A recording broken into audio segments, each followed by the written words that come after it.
Our 3 Cents is part of the Greenlit Podcast Network. For more information, please go to greenlitpodcasts.com. Hello and welcome to a very special bonus episode of Our 3 Cents, a podcast celebrating the wonders of video games. My name is Jonathan Dunn and I'm joined, as always, by my childhood friend, Chris Dow. Pack your bags.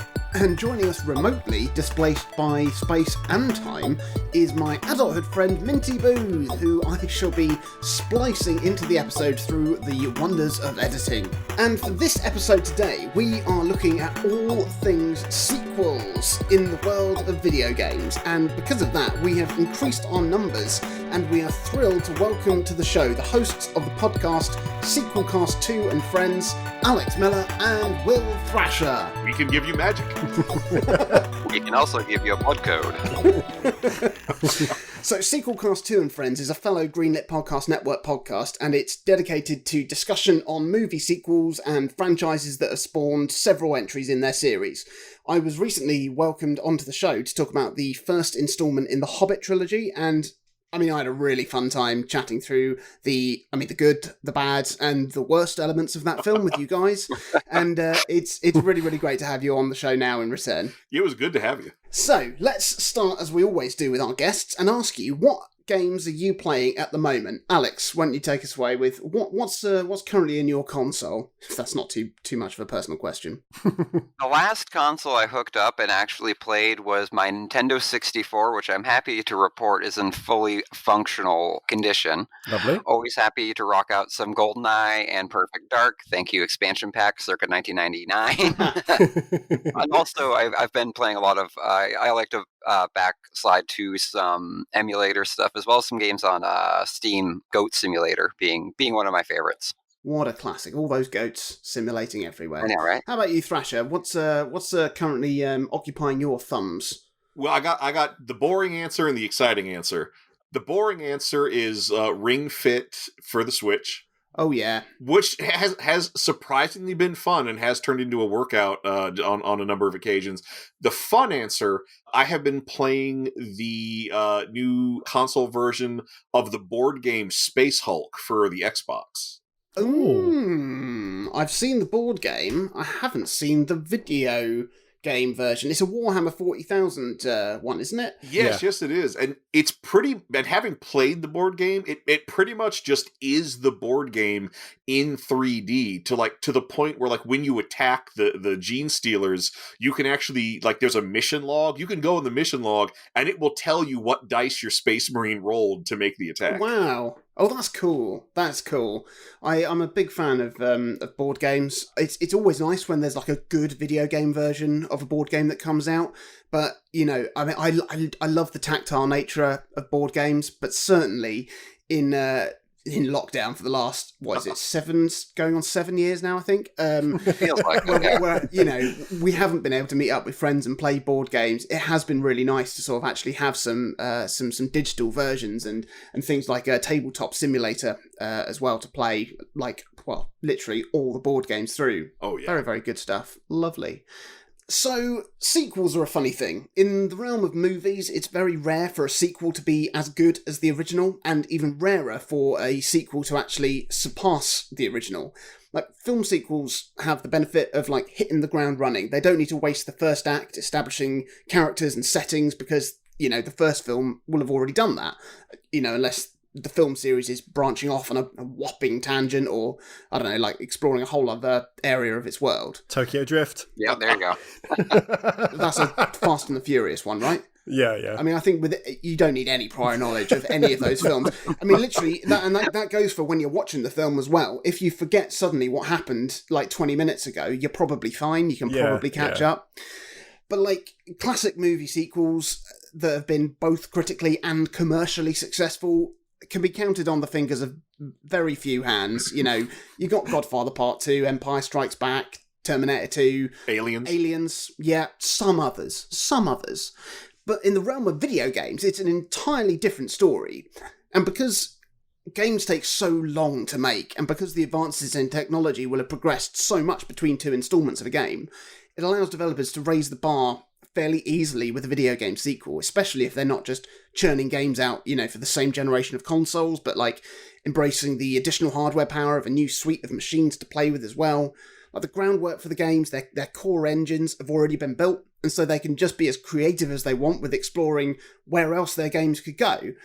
And because video games are an interactive medium, like developers can continue to refine the player experience rather than just, try and up the ante of all the elements in an original movie that people loved and just doing more of that. That's actually, whilst it is on paper, doing more of what people love, it's not actually changing that audience experience because it's just the same, In fact, it's lessened because they've already seen it once before.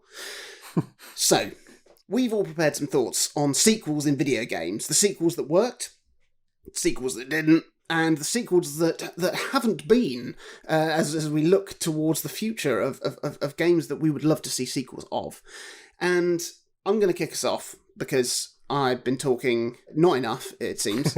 I'm going to kick us off talking about a sequel that I think is a shining example of how to do a follow-up in a video game.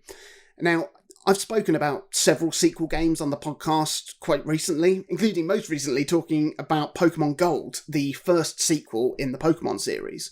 And I'm not giving any spoilers, but there may yet still be a sequel or two more to come in my list. But I was trying to think of like what a great example of a sequel is, not just a sequel that I love or one that's been critically acclaimed, one that really takes everything that was done in the original, builds on it, and also creates something entirely fresh and exciting. And that's why I think Portal 2 may be the best example of how to make a video game sequel. Like, the original Portal game was essentially, it was a proof of concept for a fantastically revolutionary first-person puzzle setup. Think using portals. That's what the trailer asked you to do. And that concept was fantastic. And the game seemingly explored all the permutations of that puzzling setup that there were to be explored. It's as if the developers went, how about this for a cool idea? Here it is. There's cake. The end.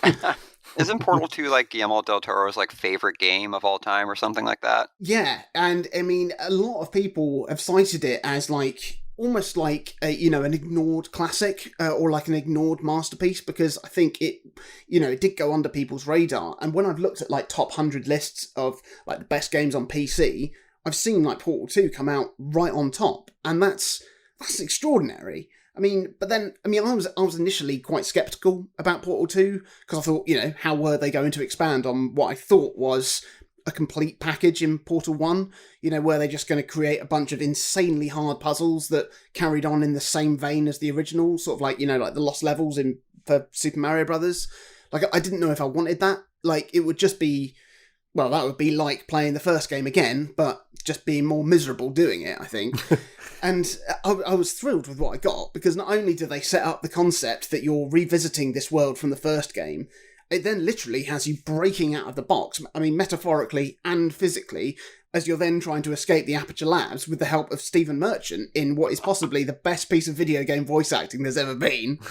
And all of a sudden, you're using all the things you learn in a controlled experimental setting in the first game, but now it feels like you're making those things applicable in the real world. And it's just a great ride from start to finish. Like, I thought that the runtime of the first game, which was about 5 hours or something, 4 or 5 hours, I thought that was perfect, because it felt like you explored all the different puzzles, it didn't overstay its welcome, and it wrapped it up with a nice song.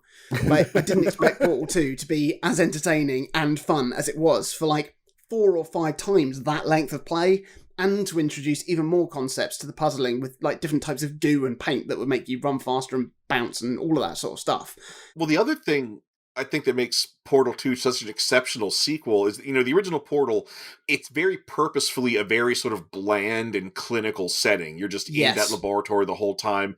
The only little glimpses of personality and flair you get are from the little snatches of graffiti you will sometimes come across. Yeah. And the artificial intelligence. But Portal 2 has so much personality with Stephen Merchant as Wheatley, with the artificial intelligence, with the recordings you find of Cave Johnson. Yeah. The game itself has character, and that is so valuable to the experience.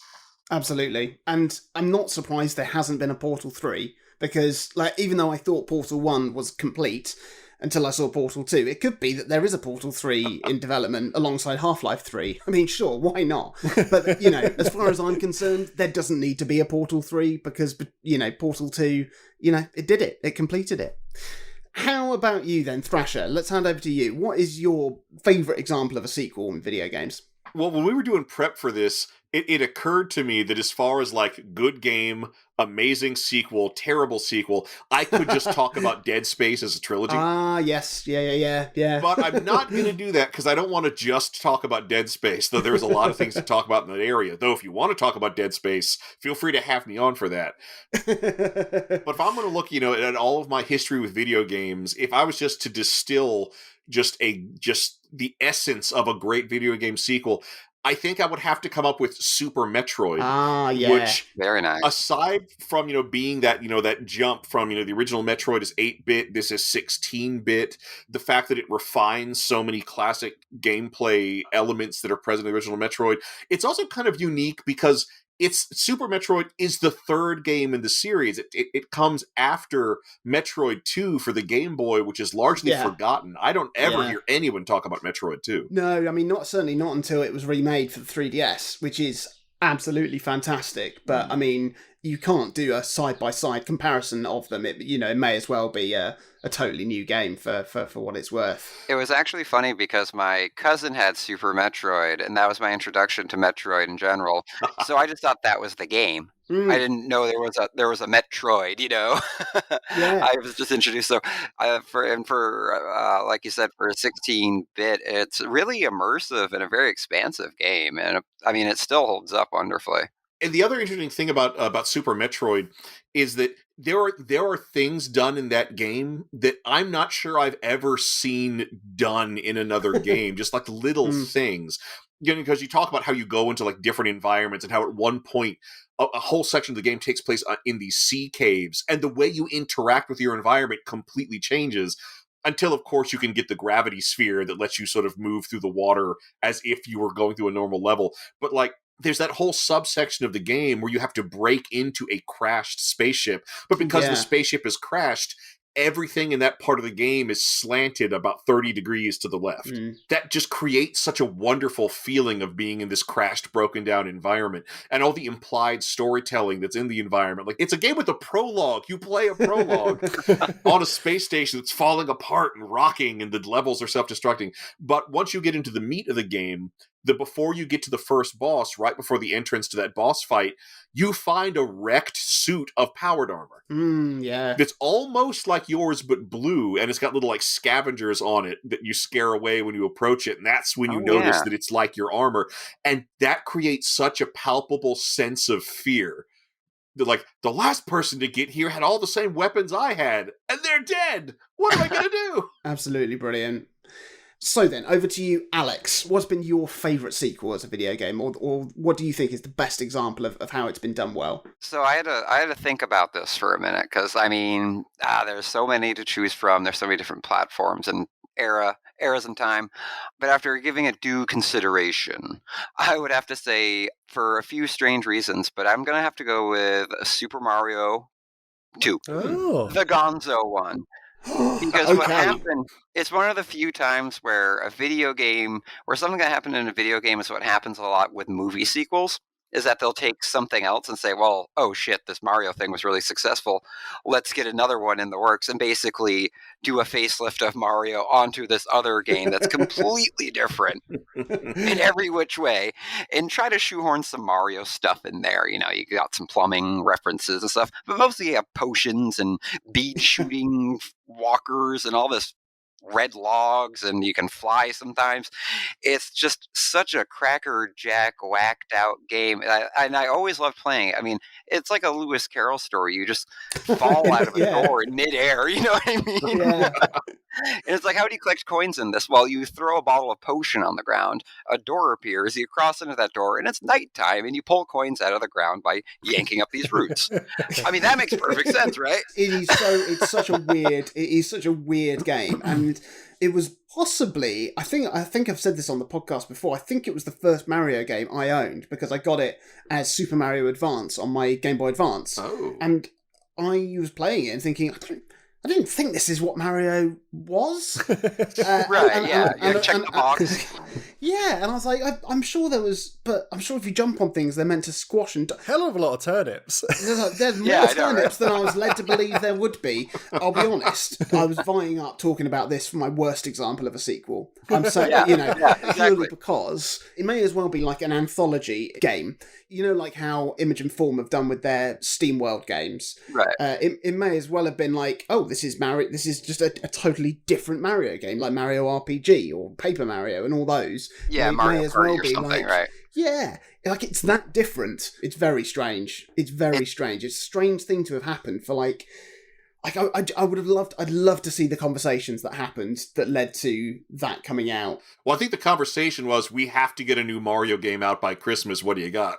Yeah, well, it was funny. We had this like whole half-baked theory when we were kids, and that was this was the theory is that Mario came out and it was a huge success, and then all of the creators just went like on this like rock star bender and just were taking all these psychedelics, and that's what got that's why Mario 2 is the way it is.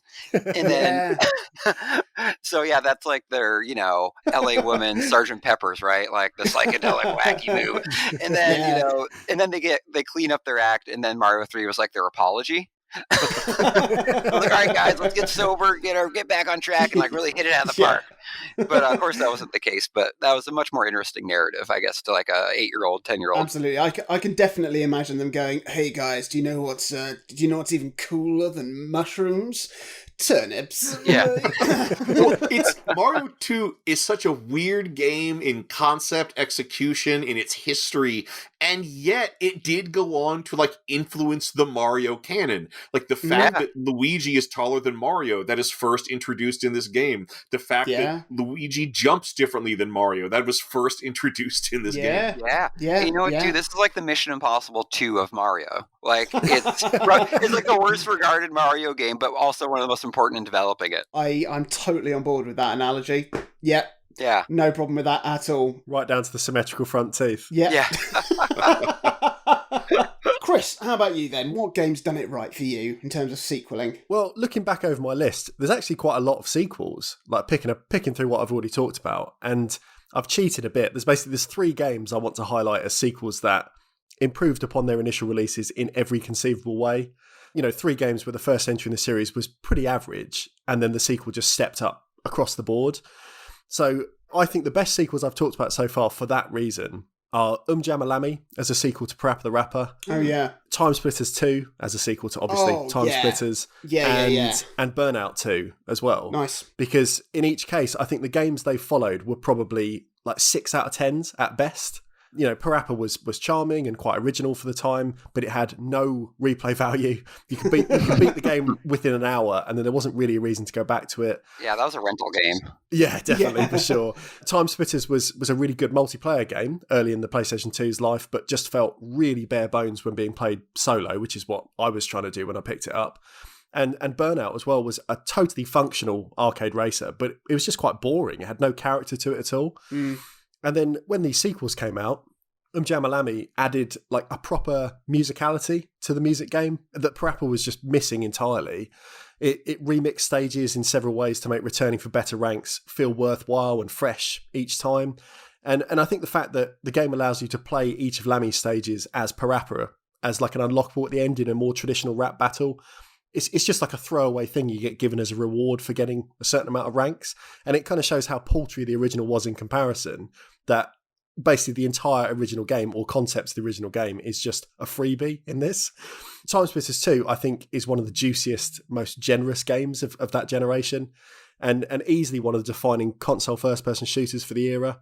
It was still just as expansive for multiplayer. You could have great parties with people playing the original or its sequel, but it was just stuffed with so much to do if you were a Billy No Mates like me, that it would last you for months and months and months. It was really, really great. And then Burnout 2, it added the thing that was missing from that first game. It had a proper sense of self and character.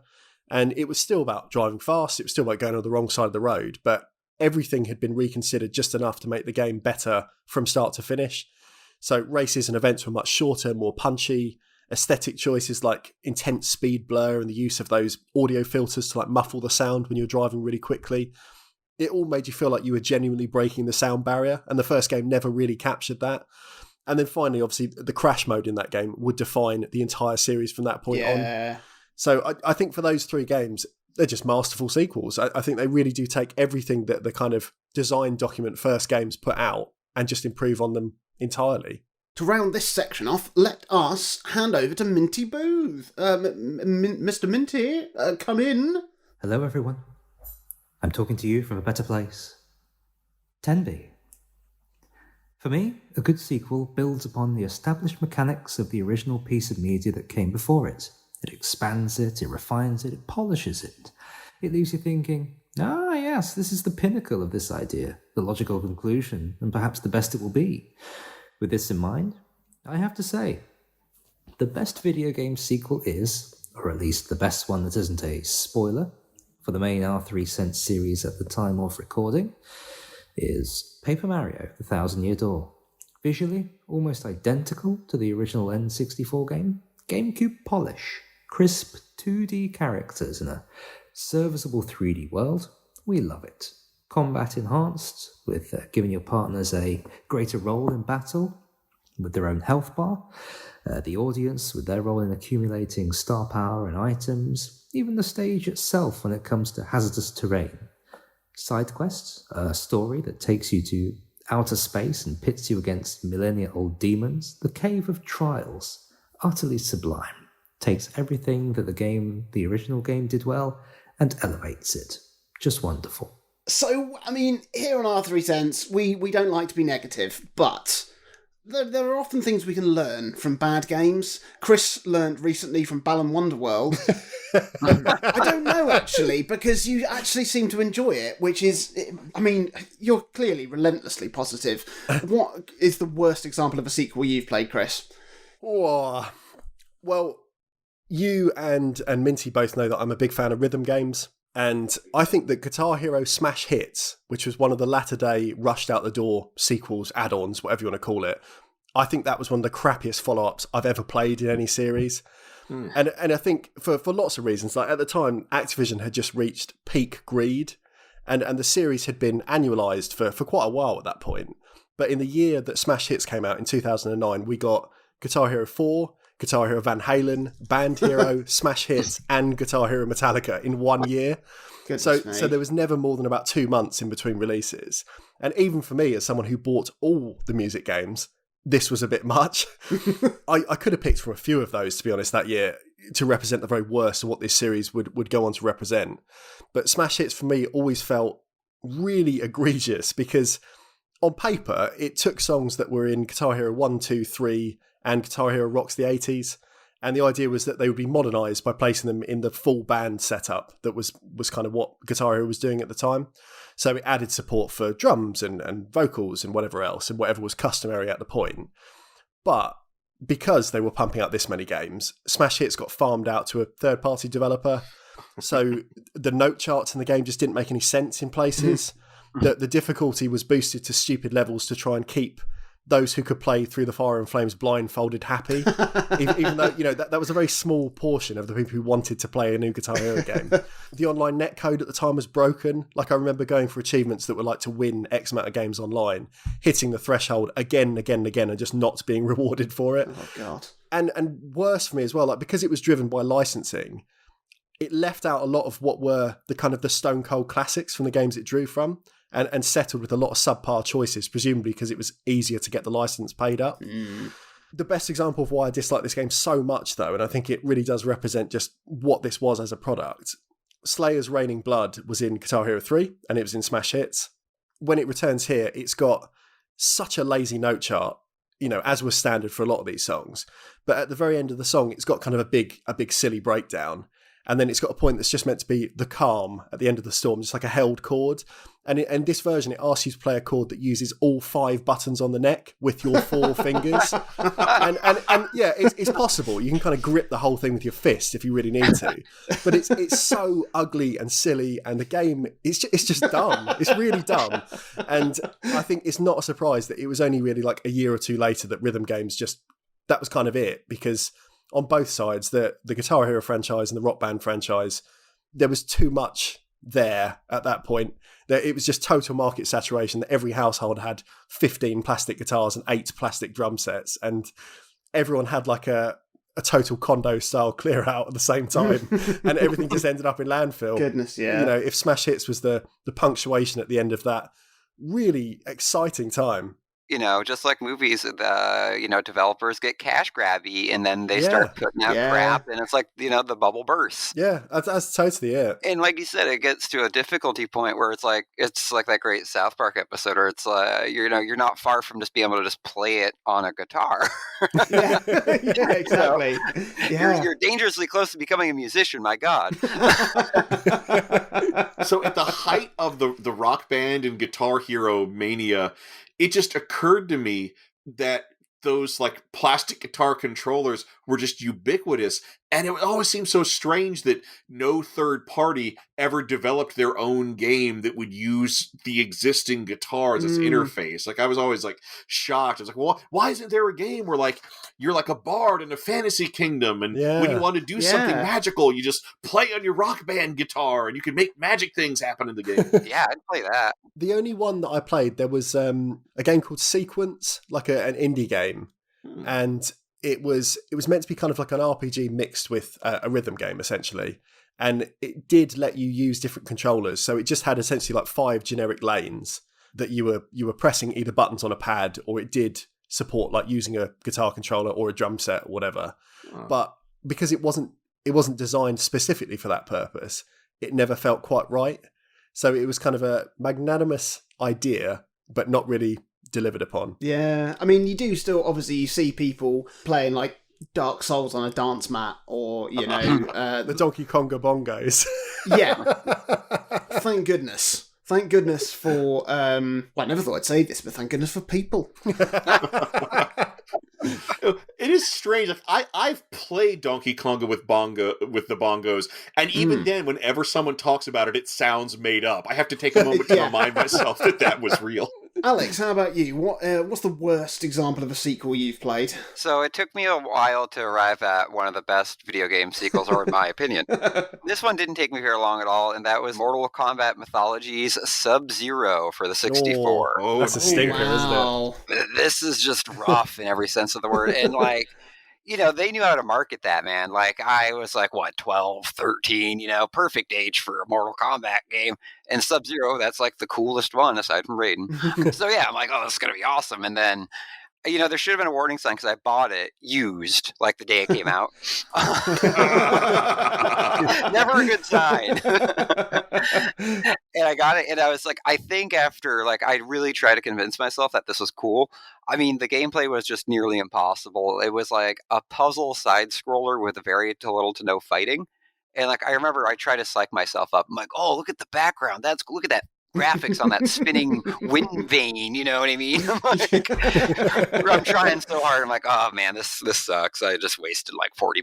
I mean, we all did that when we had games as kids, because it's not like you didn't have disposable income. You couldn't just go out and buy another game. Like, I remember I spoke on the podcast not too long ago about when I got Carmageddon, which is a great game, but I got it on the Game Boy Color, and I spent several weeks playing it, convincing myself it was as good as the PC version for, I had enough money to buy something else, and then I think I've still got my copy of it somewhere. It's probably like I tried to trade it in and they went, no, sorry, we don't accept actual shit. Get it framed. When I got Rainbow Six for Game Boy Color, that was just... Oh, yeah. I was like, oh, cool, I can choose a 9mm and a silencer, and it's like, it was so stupid, but, oh, brother, I tried. I was like, this is awesome. No, it's not. My brother had the Sub-Zero, and I tried to play it on several occasions, and the thing that drove me nuts is that it is essentially a platformer, except it handles like a fighting game. But one of the things about a fighting game is you don't, like, change direction when you move, but in a platformer you do. So in this game... If someone's attacking me from the left, I'm moving left, but my back is still to them. What the hell is going on? I would have, every time I needed to turn around, I would have to reteach myself how to turn around. There was like a button you would press to turn from left to right, and you could never find that button when you needed it. Oh, yeah. But also, too, so much of that game was hinged on jumping two perfect locations. Like you had to like line yourself up and like take a deep breath and be like, okay, I'm going to hit right C and trigger and joystick up at the same time. I'm going to land on this little platform. Then I have to do that 3 more times. And then the first 4 times you just fall off the screen and die. And it was like, these kind of cool looking environments. I'll give it that much, but you couldn't interact with them in any way because, again, what are the movements in Mortal Kombat? Well, you can jump and you can strafe one direction and you can kind of do a tumbly jump backwards, and that was the gameplay. So it was like tumbly jump, fall off a platform and die. And yeah, it was just a game that just didn't want you to have any fun. It was funny because there was these kids I used to babysit, these family friends. They got a 64, so like I gave them a couple of my older games. I gave them like Mario and stuff. Every time I'd go to a babysitter or whatever, they're like, "Oh, you got to beat this level for me. You got to beat this level for me." And then one day I got picked up. The dad was driving me over, and they're like, "You got to beat this game for the kids. They're going nuts." I'm like, "Oh, what is it, like Mario, Pokemon Snap?" They're like, "No, it's the Sub-Zero thing." I'm like, "Oh, why are they playing that? I can't beat that." Oh man. And they were so into it, though. It was like this suspenseful, like, build-up for them. They're like, "Oh, is he going to make it?" You know, I was like, do you guys want to play? They're like, "No, it's impossible." So it's that time again. Let's head over to Tenby to see what Minty's least favourite sequel is. Hello again, everyone. I'm still here in a better place. A sequel, to me, becomes incredibly bad when it takes everything that made a game before it great, tosses it aside and says, "No, we shall not be doing this again." It does not matter that we now have a record of what every single loudmouth loves and hates about this game series by virtue of the internet. We're going to create something in isolation, with no regard for the mechanics, the characters, the story, the gameplay that our fans care about. Paper Mario Sticker Star is a prime example of this. Compelling story? Gone. A roster of partners with their own unique character arcs and compulsions and gameplay mechanics? Gone. A decent battle system that actually makes you stronger? Gone. Good game mechanics? Gone. Oh, but there are real-life things that you can slap down, like a massive rotating fan or a bowling ball, to really drive a nail into your butt as the door of enjoyment is slammed on you. It's a pointless game, and I hate it. How about you, Will? What do you think is a crap sequel? So now I am going to talk about Dead Space 3. Okay, here we go. For me, it's like the distilled essence of a bad sequel. Like, all the parts are there. It's technically speaking well put together. There's no game-killing bugs in it. But it sort of does everything wrong and is a horrible way to apparently end a trilogy, because I don't think there's been any other Dead Space full game since Dead Space 3. And I think like one of the worst things it does is it just sort of betrays the legacy of the series, because you know the very first Dead Space and much of the second, you know, it's all about sort of being isolated in this terrifying environment. You don't know where the threats are coming from. By the time we get to Dead Space 3, it's just not even a horror game anymore. It is just a third-person shooter. They barely make any attempt to try to scare you or unnerve you. And anytime there's something that should be scary, it's just kind of gross. Like, one of the more interesting ideas is there's this like giant alien monster that like archaeologists dug out of a glacier, and you have to like cut into its body and like go through its organs for part of the game. And that should be scary, but instead it's just gross. And then there's also a lot of sort of like lazy game design. There are some amazing environments in the game, but you can always tell they ran out of ideas, because what's going to happen to you in this environment? Oh, they'll just throw a whole bunch of zombies at you all at once. And that keeps happening. And it's just not fun. It's not frightening. It doesn't increase any tension. And another thing is, like, in the first game, you know, you play the cleverly named Isaac Clarke, this like engineer. And in the first game, he never speaks. Like, at most you hear him breathing. And that really helps not only, you know, grow the feeling of isolation and horror, but it makes it really easy to put yourself into Isaac's shoes. So when Isaac is under threat, you do get that jolt of excitement or fear. Well, they let Isaac start talking in the second game. By the third game, he's just a quipping machine. Oh, God. You hate to see it. Oh, yeah. Whenever he speaks, it just drains all the tension out of the scene. Okay, I'm going to say it did do one thing surprisingly well. but it feels like it belongs in a whole different game. Very early on, you find this like drone that you repair, and the drone just becomes your little buddy. Like, you can send it out into the environment to look for treasure, and you can pick the drone up later in the level to get some good items. But again, it feels like something, it's a great part of the game. You end up caring more about that drone than you care about any of the other characters in the game. It's the most human relationship, and it's with this little like spider laptop that hunts for treasure. Yeah, I mean, the thing is, like, I don't mind, like we mentioned at the start, just in passing, Aliens as a really good sequel. Aliens is not a good horror film, though. It is a fantastic action film, though. Oh yeah, you know, and it's, so I wouldn't mind if games did that. If, like, I mean, it's where like the Doom games have gone now, because Doom games that were a bit slower and tense, but now it's just, you literally can't shoot your gun fast enough. But it's a fantastic action experience, you know. I never played Dead Space 3. I had Dead Space 1 and Dead Space 2, and I always hoped that there would be like a trilogy remaster of it at some point, and I could finally play the third one. But perhaps maybe I'm better off letting that one be. My last comment on the game may seal the deal, and just a sidebar on the drone. One of the best things about the first game is that resources were scarce. You could never, it was impossible to get enough power nodes to both upgrade all your equipment and open all the secret doors. And so those heartbreaking choices with the power nodes were amazing. By the time you have the drone hunting for treasure, you're never without a resource you need. But the thing that truly infuriated me, that caused multiple problems in the game, is there was an arbitrary tacked on online element. There were sections of the game you could not access unless you were playing online 2-player. That's annoying. You could be exploring a derelict spaceship and be like, ooh, now I want to explore the starboard side of this spaceship. And then you go to the airlock that gives you access to the starboard side. A little thing comes up. You cannot access this part of the ship unless you're playing online 2-player. So there's content you paid for, you do not get. That's awful. To the best of my knowledge, there was never a patch that lets you play that one player. But the other thing that's just mind-boggling. So again, so much of the previous games are about isolation. But since there's this online 2-player aspect, they keep having another character that is your number 2 that keeps showing up even when that makes no goddamn sense.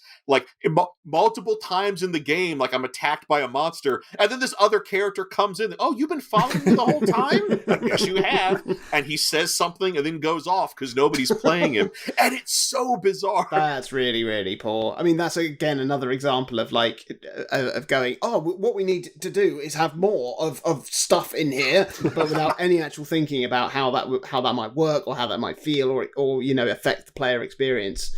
Yeah, I'll give that one a miss. As for me, I mean, obviously, there's plenty of crap sequel games. X vs. Sever Ballistic, a simultaneous sequel and movie tie-in game. Obviously, that was crap. For me, like, the games that feel the worst aren't necessarily the worst games, but they're the ones that disappoint the most. Yeah. Like, I remember, in terms of films, I remember being so excited to see Spider-Man 3. And Spider-Man 3 isn't the worst film ever made, but compared to what I wanted it to be and my expectations of it, my goodness, was it was so bad. So bad. So for me, the game that I've been most disappointed with is Prince of Persia Warrior Within, which was the follow-up to Prince of Persia Sands of Time, which did make an appearance on my list as my 41st favourite video game of all time. Trivia. One for the diehards. So, like, with Warrior Within, the developers sought to make the game, I mean, it's just so obvious now what all sequels try and do is they try to make it grittier and bigger and darker and gnarlier and altogether more expansive. Unfortunately, in doing that, it totally compromised the integrity of the game's performance. Now, I was playing this on the GameCube, and one of the great things about Sands of Time was that it was right at the top of what the GameCube was capable of, but it never exceeded it, which gave you, like, a really silky, smooth experience. It felt seamless, it felt glossy and gorgeous, and you never thought about its performance because you were never given anything to have any doubts about. It didn't wobble of any kind.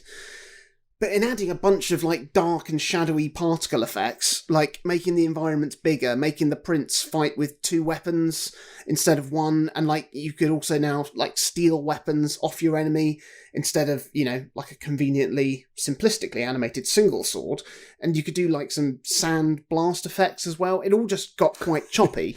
And that meant that the smoothness and seamlessness of the first game, which is what made it so enjoyable to like, you know, run and slide and jump and fight across the kingdom, that was totally gone. And so what you were left with was just a really average third-person action game. And it was such a shame.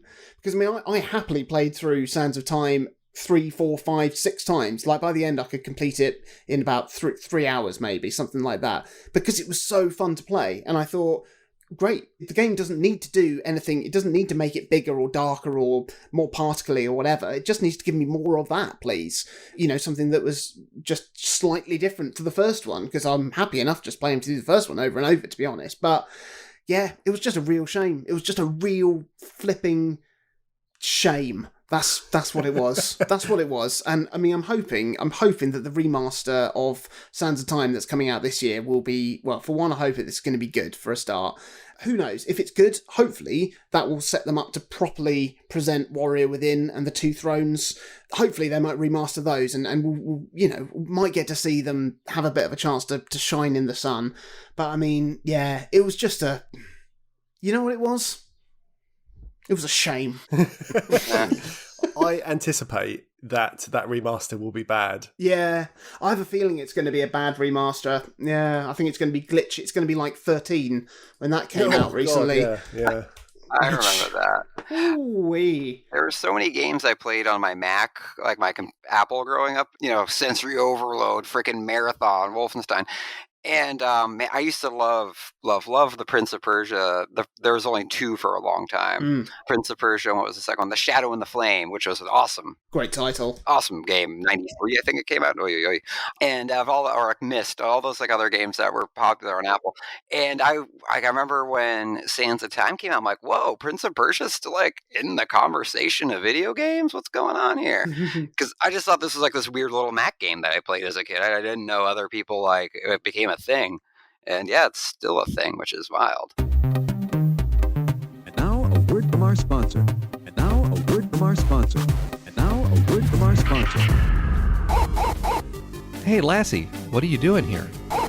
Timmy's in a well. Sequelcast 2 and Friends is a podcast looking at movies in a franchise, one film at a time, like Harry Potter, Hellraiser, and The Hobbit. And sometimes the hosts talk about video games and TV as well. And now it's part of the Greenlit Podcast Network. Oh, Lassie, we don't need to rescue Timmy. He likes the well enough, I guess. Darth Vader is Luke's father. Lassie, I told you to lay off the spoilers. So the time has come to look to the future, and we've had a bit of a think about games that we'd love to see more of, and games that maybe have already had sequels, but we think actually it could go somewhere else, or games that just have never had a sequel that we think really, really deserve one. So to kick us off, Chris, would you please pitch us a sequel to a game?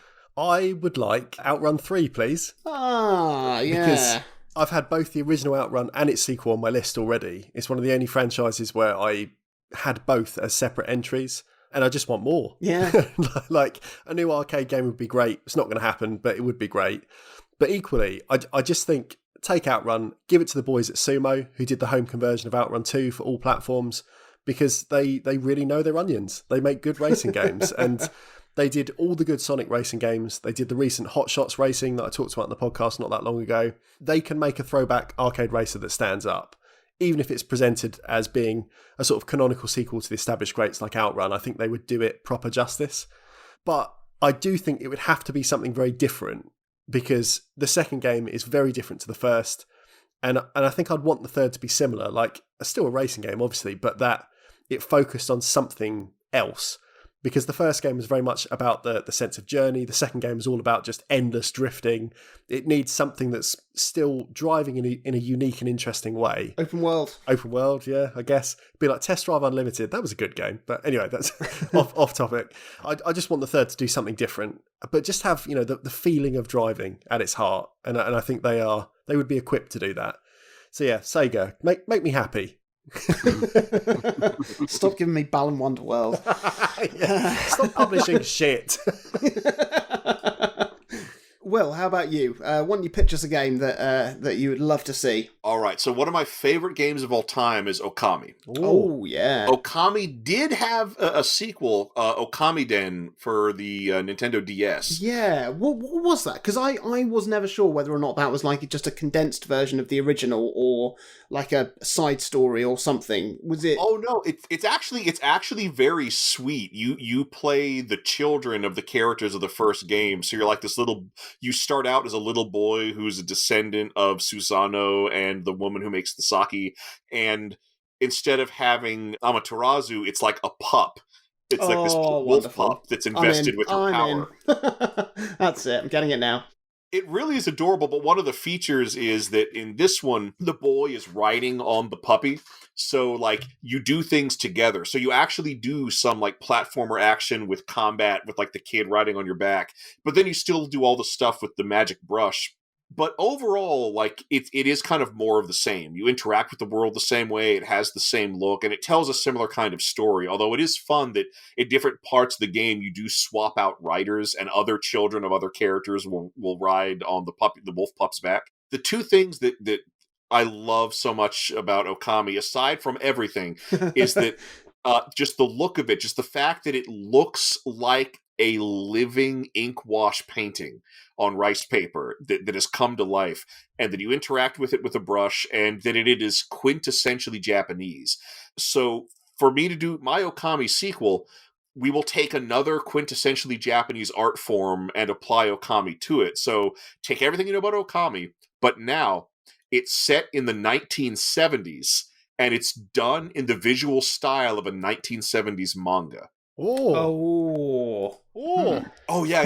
And like there's some supernatural threat that's like bringing in the Yakuza, so you can do Yakuza stuff, and like all the villains are themed to be references to antagonistic characters in manga in the 70s. And what's great about putting it in the 70s is that people like Osamu Tezuka, like the real founders of modern manga, are still alive and still producing great material. But then you also have people like Go Nagai who are now coming into their own power.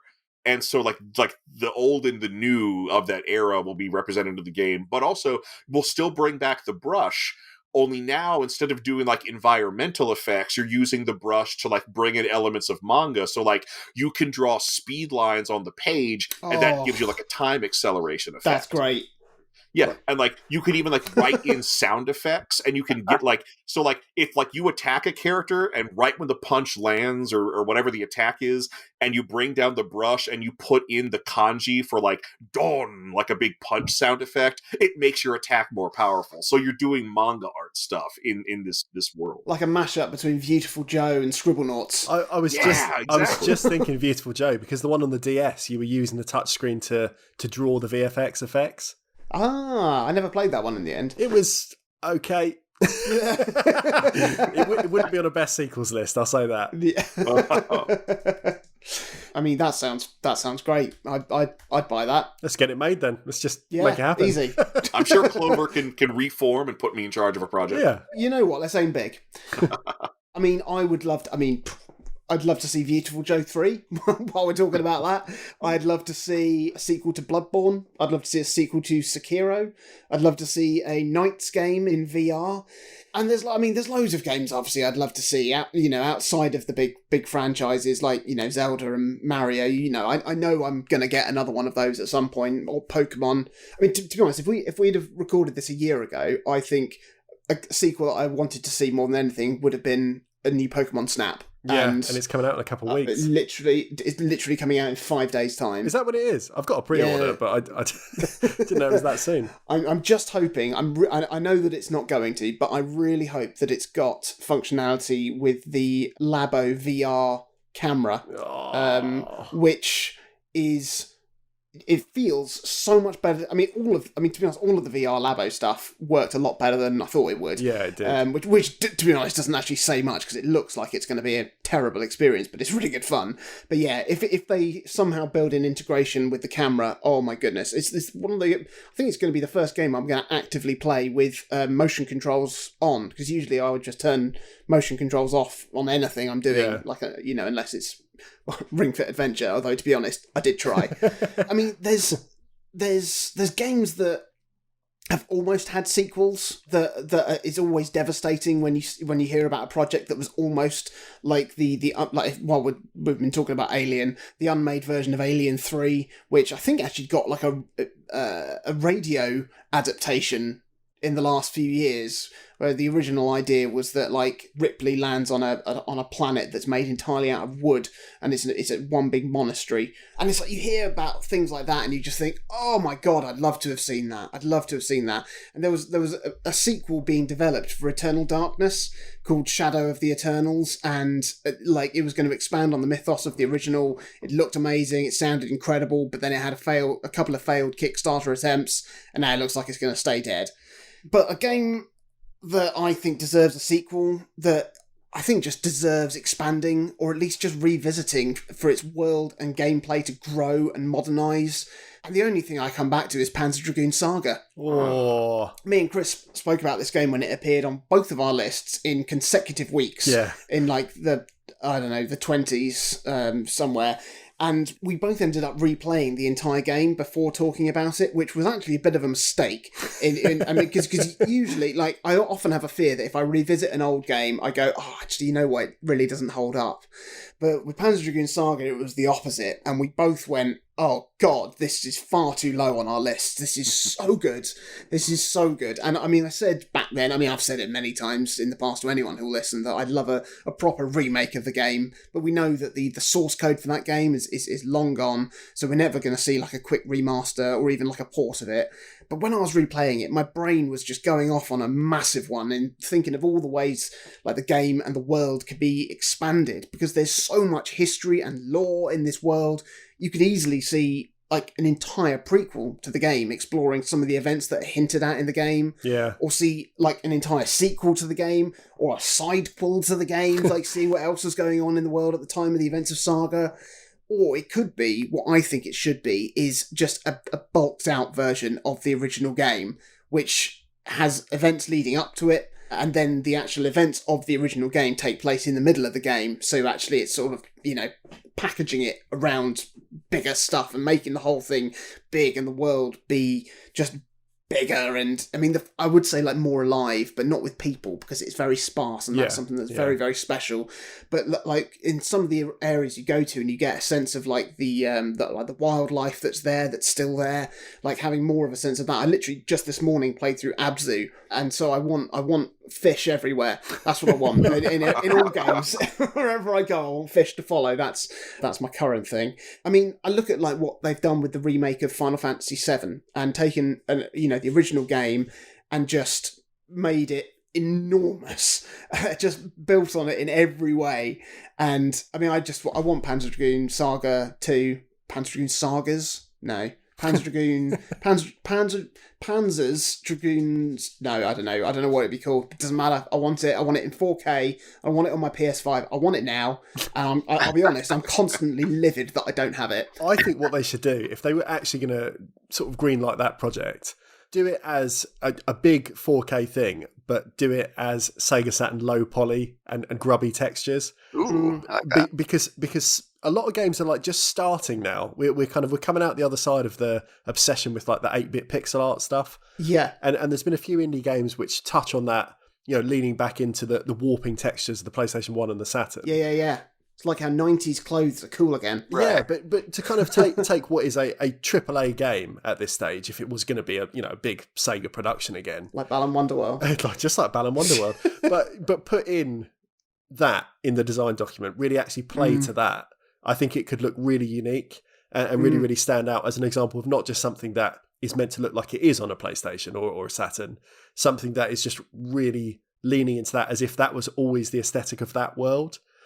Because the monsters in Panzer Dragoon Saga are fantastic because they all look like actual abominations. Yeah, they do, because you don't know where they start, where they begin, what's their mouth, what's their arsehole, like, because you've got them, that like things burst out of them and come out of areas, and you just think, I don't know, I'm not even confident which end that came out of, you know, like how you feel after a good curry.